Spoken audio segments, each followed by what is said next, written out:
What's going on, YouTube? If you haven't heard already, breaking news. They found out who was responsible for B2B Savage murder. They have one in custody right now. His name is Montreal Burly. Right now, it should be all over It should be all over right now. Everybody is reporting on that. Yeah. But like, yeah, when the feds get involved, like I told you before, the FBI, when the FBI get involved, oh yeah, they gonna get some answers quick. They gonna get some answers quick. So yeah, they had to take it up there. They had to take it up a level to the FBI status. So yeah, they just now found out. Now, with even with this situation being said, I mean, with this situation being said, choices. It still deals with choices and decisions, that we make.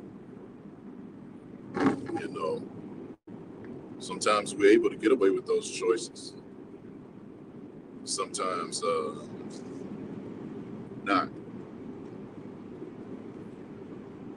And it's not even that. Even if you do consider yourself getting away with situations like that, it's not that you got away with it, because what happens is different people have been in those situations. It's a dark cloud that sometimes hang over your head unless you begin the road. And sometimes, you have to begin the road to redemption. When you live, when you have lived that type of life, the life of destruction. And God sometimes gives you grace, and He does give you mercy to redeem yourself. And that's why you see a lot of people who get out of prison, who live that type of life, pimp life, gangster life, thug life, and it's caused so much destruction to others. Sometimes those be your best pastors. Sometimes those be the best motivators, inspirational. Because you got to look at it. Even Saul in the Bible, he was known for murdering Christians, and he thought he was doing God justice by doing what he was taught, because he wasn't taught the same thing as far as knowing about Jesus, and he was only taught about God, but he wasn't taught about Jesus, and that was something that he had to learn about. And he had a few bodies. He had a few bodies on this belt. Even the great Paul, who wrote most of the New Testament, over half of the New Testament, a Christian, self-professing Christian. He had over half. He wrote over half of the Bible, but he also had a lot of bodies under his belt too. But that didn't stop God from using him, because it was a heart thing. It was a heart issue. What happens is your heart, like when you headed in the wrong direction and you're on a path of destruction and destroying others and destroying yourself and those around you, you can tell the people who have changed, because it's something in the heart. It's something in your heart that you turn from that. You turn from that way of thinking. You turn from that way of destruction, and you begin to choose life. You begin to turn a new leaf. Whatever you call it, as far as change. So yeah, it's crazy. It's a lot of times, man, we don't. Even if you consider yourself thinking that you've got away with certain things, you don't actually really get away with it, because you got somebody who sees you. If you believe in a higher power, you believe in Allah, you believe in God, you believe in Jesus, they're watching you. You see what I'm saying? You don't you don't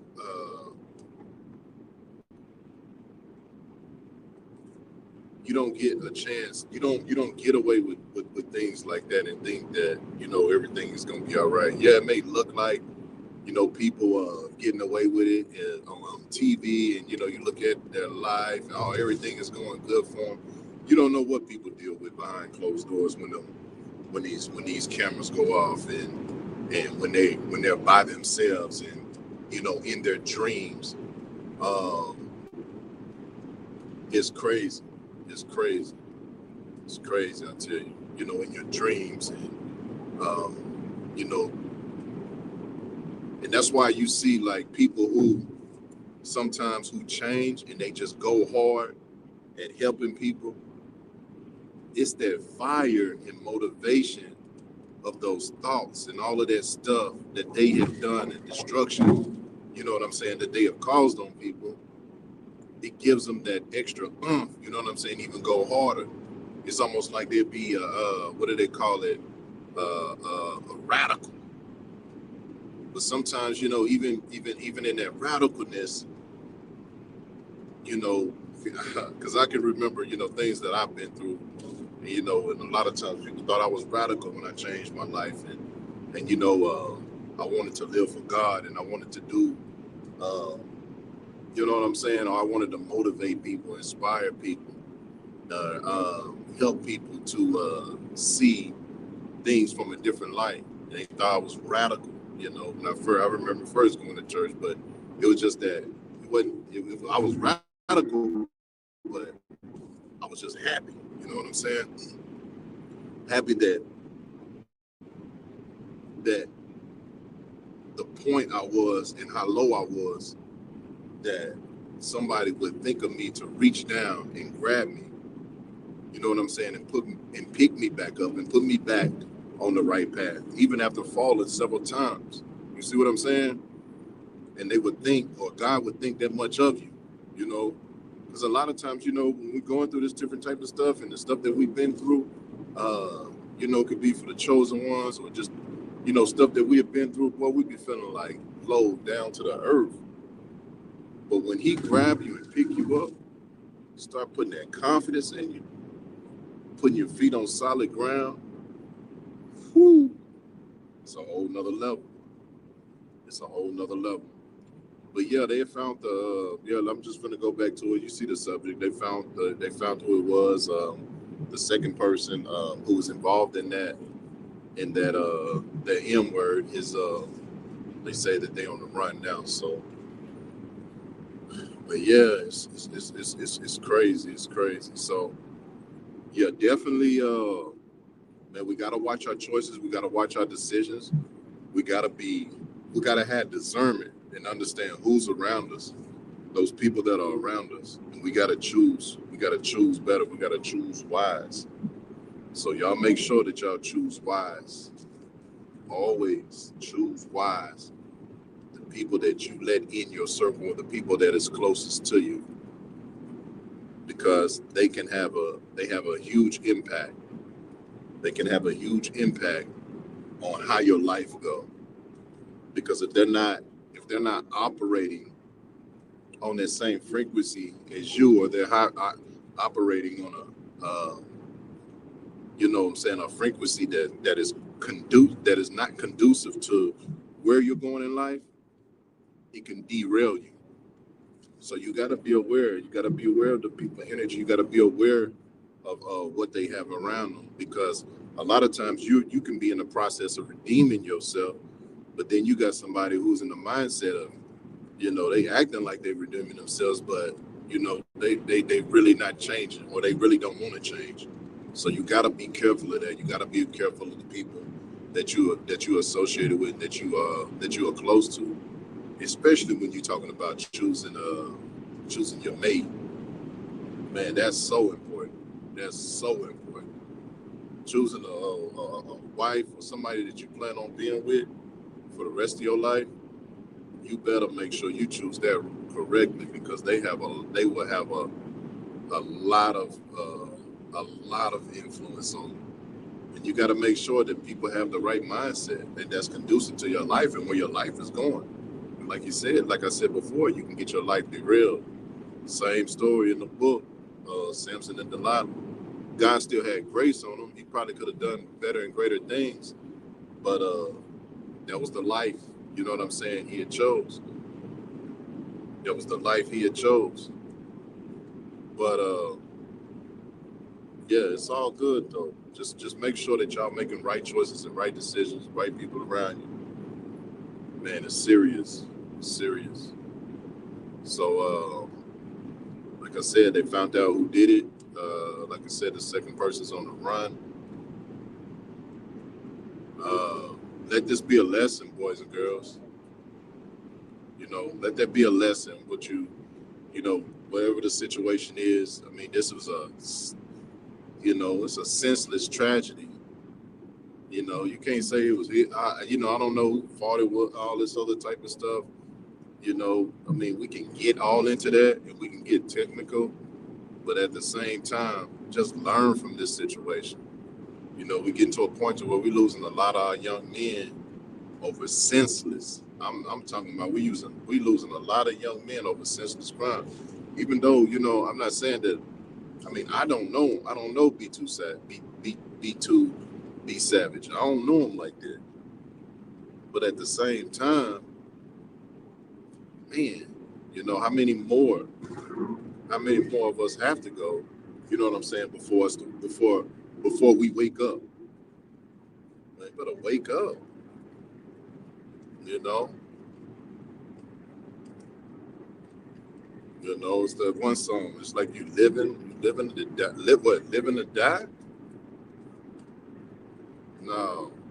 We got life. We gotta start speaking life into these young men. You know, just like what God asked, I think he asked Ezekiel, can these dry bones live? He said, speak to him. He said he started speaking to him and he could hear the sounds of the bones coming together. Speak to him. And then he could see the flesh, you know, coming on. And then, you know, you can see him standing upright. Speak to him. And then you can see the breath of life. Breath of life. The breath of life entered into them. So yes, they can live, but we have to make some right choices and decisions if that's what we want. You know what I'm saying, for the next generation. Yeah. We got to make some right choices. We got to make some right decisions if that's what we're looking for. Or we just have to wait, just like he said. He said we're gonna wait till this generation die out. God is patient. God got all day. God is in eternity. God got time to allow all this stuff to play out, because what it is just the hearts. It's the hearts of the people that have become evil. The hearts of the people have become evil, and that's what he said, that you got to repent. You got to turn from that. You know, just like we didn't came to a point to where it's like little kids don't even know God no more. I remember Boosie said that in the song. Little kids don't even know God no more, and that's real.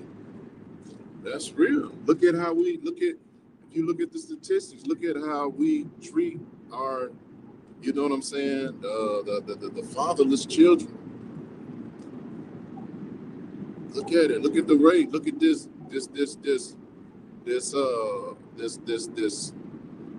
uh this you know, the gangsterism that's sown into us, the thugism that's sown into us, the whoredom that's sown into us. You see what I'm saying? All of those things sown into us. So all I'm saying is y'all make sure y'all subscribe, like, share. So just want to say thank you for listening. Just stay focused, young men. We gotta do better. We gotta do better. We gotta do better. So you gotta. Oh, let me say this right quick. You gotta understand your words shape reality. You spewing out a bunch of hate, gang stuff. You can't be surprised if Stuff gonna come back and knock at your door. My bad. Don't be surprised if this stuff come back knocking at your door. The energy that you're putting out. So we judge the intentions of the heart of the people. What's in your heart? What's in your heart? The abundance of your heart, your mouth speaks. So whatever in your heart, you're gonna speak it out of your mouth. So if you got that seeds of gangsterism, so you know what I'm saying, sold in you, that whorism, that pimpism, whatever it is, that stuff gonna come out.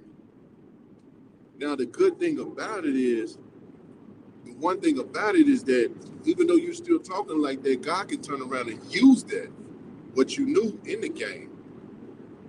Even, you know, the stuff that we have learned, you know, it's like for the kingdom, just like for the kingdom of darkness, God can turn around and use that for the kingdom of light. Because you learn some things while you was in there. You got some battle scars, you got some, you know what I'm saying, you got wounds, you got all type of stuff, you know what I'm saying, to prove what you didn't went through. So he can turn around and use that. It's just changing your mind state. Just like he told Peter, he said, I'm gonna make you a fisherman of men. He still used what his profession was. He used his profession, what it was, and still related it or used it so that he can help people. And he related it back to what he used to do, but he put it in a spiritual sense. Instead of catching fish, you're gonna be catching men.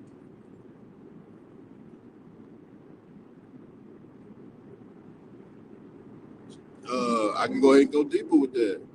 You out here catching these tricks, you can catch men, you can catch little girls before they actually get in there, before they get in that type of situation. God can turn around and use whatever situation you in. Just like he used Rahab. She was a whore. She was a hoe in the Bible, but she was still part of Jesus' lineage. He used her as a lineage, and she was a hoe. She changed them. Yeah, she changed her mindset. She changed things around, and she chose, you know what I'm saying, the right thing in the right mindset. But I'm just saying, he still used it. He used Mary Magdalene. She was a hoe. So man, hey, you can't tell me that Jesus ain't in the business of using hoes. I mean, whores or whatever you want to call it. It's whoredom. A lot of times, you know what I'm saying, we want to make the stuff soft.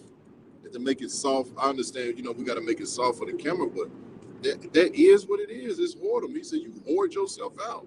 That's what he used to talk to Israel about. He said, now you didn't turn into whoredom. You didn't turn into whores. And then he told him, he said, at least these whores over here getting paid. They getting something from it, but you giving away for free. The hell? Like in his mind, like, well, at least they getting something from it. Come on, man. God is real, man. Like when you sit back and you think about it, he can relate all of it. Everything that you're doing, everything that it ain't nothing new under the sun. All of this stuff relates back. Shit. I'm trying to tell you. What did David do? Remember when David had David had counted God told him not to count the people because he didn't want him to get lifted up in pride. He ended up counting the people anyways, right before he was about to go to war or something like that. And then as soon as he got through counting the people, that's when the plague broke out. And they started dying by the thousands. Then David said, what David say? David said, they was like, man, he said, I think he gave him like 3 different things, you know what I'm saying, of what he could do. But David only said, he said, man, I'd rather fall into the hands of a merciful God than to fall in the hands of my enemies.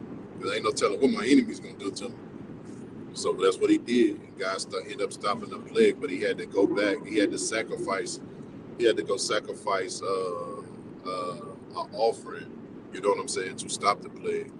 I think he ended up fasting for 3 days, and he bought the threshing floor, ended up stopping the plague and all of that type of stuff. So, yeah, like, man, God is real, man. You know, yeah, he talk about whores, he talk about, you know what I'm saying, men in the Bible doing, you know what I'm saying? Like, it ain't no, come on now. Like, you got to be real. You know what I'm saying? You got to be real. People already know what's going on out here in the world. kids already know what's going on. For real, for real. So, what I'm gonna get on off of here. Y'all take it easy. Y'all have a good day. Y'all make sure y'all watch Chris more videos. Share, like, subscribe. Share, like, subscribe. Share, like, subscribe for me. I thank you.